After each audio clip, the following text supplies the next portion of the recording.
Culture G, votre podcast quotidien. Aujourd'hui, je vous propose de faire un petit voyage dans la philosophie du XVIIe siècle pour découvrir l'une de ses grandes figures, Thomas Hobbes.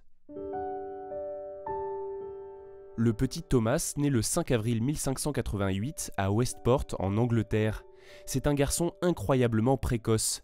Dès l'âge de 6 ans, il commence à apprendre le latin et le grec, et l'on sait par son biographe John Aubrey qu'il a traduit en latin l'ouvrage d'Euripide Médée vers l'âge de 15 ans.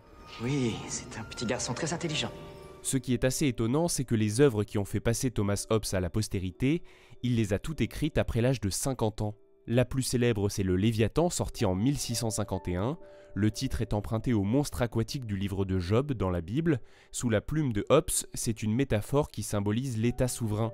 Il développe dans cet ouvrage les principes de la politique, et si l'on doit en retenir une chose, c'est celle-ci.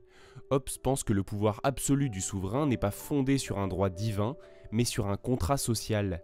Pour lui, à l'état naturel, l'homme est un sauvage.